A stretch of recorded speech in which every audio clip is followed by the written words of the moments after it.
മുൻപ് ശ്രീ എം ലിജു അപക്വമായി ആരോ എഴുതി കൊടുത്തത് വായിക്കുകയാണോ രാഹുൽ ഗാന്ധി? അതാണ് ബി.ജെ.പിയുടെ ആരോപണം. ഒപ്പം സഭാ മര്യാദകൾ പാലിക്കുന്നില്ല എന്നും. സഭാ മര്യാദകൾ പാലിക്കുന്നില്ല എന്ന് സ്പീക്കർക്കും ആരോപണമുണ്ട്. അത് അദ്ദേഹം ഇന്ന് പലവട്ടം പറയുകയും ചെയ്തു.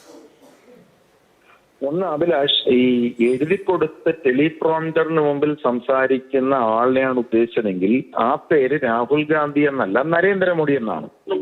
ഒരു സെലക്റ്റഡായ എഴുതി മേടിക്കുന്ന ചോദ്യങ്ങൾക്ക് മറുപടി പറയുകയും ഒരു തരത്തിലുമുള്ള ചോദ്യങ്ങൾക്ക് മറുപടി പറയാൻ ആഗ്രഹമില്ലാത്ത, അല്ലെങ്കിൽ വിദേശ രാജ്യങ്ങളിലൊക്കെ ചെല്ലുമ്പോൾ ടെലിപ്രോംപ്റ്റർ മാത്രം ഉപയോഗിച്ച് സംസാരിക്കുന്നയാൾ ശ്രീ നരേന്ദ്രമോദിയാണ്. രാഹുൽ ഗാന്ധിക്ക് അതിന്റെ ആവശ്യമില്ല. ഇനി ഞാൻ കാര്യത്തിലേക്ക് കടക്കാം. ഇതിപ്പോ ഞാൻ ചർച്ച ശ്രദ്ധിക്കുകയായിരുന്നു. രാഹുൽ ഗാന്ധി ആദ്യം അദാനിയെക്കുറിച്ചും അംബാനിയെക്കുറിച്ചും പറഞ്ഞപ്പോൾ ബി.ജെ.പിയുടെ അംഗങ്ങൾക്ക് അവരെ കൂട്ടുപിടിക്കുന്നത് പാർലമെന്ററി ചട്ടങ്ങളിൽ പാർലമെന്റിൽ ഇല്ലാത്ത ആളുകളെ കുറിച്ച് പരാമർശിച്ചാൽ അത് നീക്കം ചെയ്യേണ്ടി വരും എന്നുള്ള ഒരു പ്രൊവിഷനാണ് ഉപയോഗപ്പെടുന്നത്. രാഹുൽ ഗാന്ധി ഏത് സാഹചര്യത്തിലാണ് സംസാരിച്ചത്? രാഹുൽ ഗാന്ധി ആദ്യം ചക്രവ്യൂഹത്തെക്കുറിച്ച് സംസാരിച്ചു. ചക്രവ്യൂഹത്തിൽ നേതൃത്വം കൊടുത്ത മഹാഭാരതത്തിലെ 6 കഥാപാത്രങ്ങളുടെ പേര് പറഞ്ഞതിന് ശേഷം അദ്ദേഹം ഇന്ത്യയിൽ ഈ ചക്രവ്യൂഹത്തിന് മറ്റൊരു പേര് കൂടിയുണ്ട്, പത്മവ്യൂഹം. ഇന്ത്യയിലെ ഈ താമര വ്യൂഹത്തിന് നേതൃത്വം കൊടുക്കുന്ന 6 ആളുകൾ, ഒന്ന് നരേന്ദ്രമോദി, 2 മോഹൻ ഭാഗവത്, അമിത്ഷാ എന്ന് തുടങ്ങിയതിനു ശേഷം അദ്ദേഹം അദാനിയെക്കുറിച്ചും അംബാനിയെക്കുറിച്ചും പറഞ്ഞു. അദാനിയെക്കുറിച്ചും അംബാനിയെക്കുറിച്ചും പറഞ്ഞപ്പോൾ രൂക്ഷമായ വിമർശനവുമായി ഇവർ ചാടി എഴുന്നേറ്റു.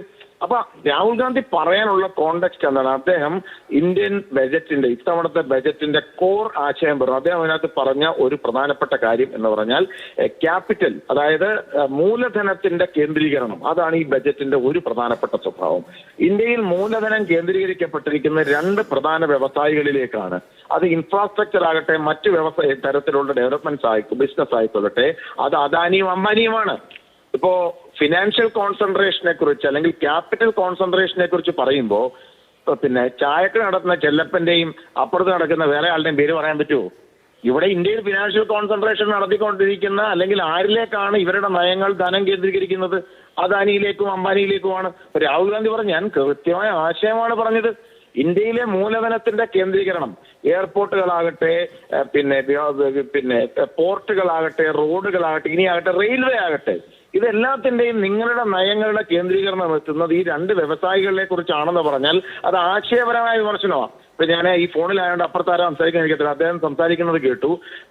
പണ്ട് വാജ്പേയിയുടെയും ഒക്കെ പ്രസംഗങ്ങൾ കേട്ടിട്ടുണ്ട്, പ്രതിപക്ഷ നേതാക്കന്മാരുടെ പ്രസംഗം. ഞങ്ങൾ ഒത്തിരി പ്രതിപക്ഷ നേതാക്കന്മാരുടെ പ്രസംഗങ്ങൾ എല്ലാവരും കേട്ടിട്ടുണ്ട്.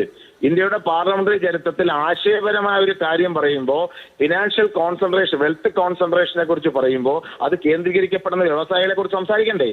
ഇന്ദിരാഗാന്ധിയുടെയും ഒക്കെ കാലഘട്ടത്തിൽ നിങ്ങൾ ബിർളയെക്കുറിച്ചും ടാറ്റയെക്കുറിച്ചും സമാന വിമർശനങ്ങൾ ഉയർത്തിയിട്ടുണ്ട്.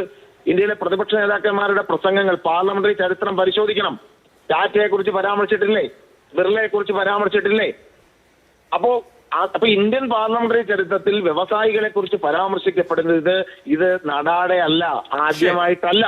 പക്ഷേ ആദ്യമായിട്ടാണ് ഒരു സ്വന്തം നേതാക്കന്മാരെ കുറിച്ച് പറയുമ്പോൾ പോലും വിഷമമില്ലാതെ ഭരണപക്ഷ ബെഞ്ച്, ട്രഷറി ബെഞ്ച് അദാനിക്കും അംബാനിക്കും വേണ്ടി ആർത്തിരമ്പുന്നത് ഇന്ത്യയുടെ ഭരണചരിത്രത്തിലെ ആദ്യമെന്ന് പറയാം. അതുകൊണ്ട് ബി.ജെ.പി. നേതാക്കന്മാരുടെ അതൊക്കെ ബാലബുദ്ധിയൊക്കെ നരേന്ദ്രന്റെ കാര്യം പറഞ്ഞോ?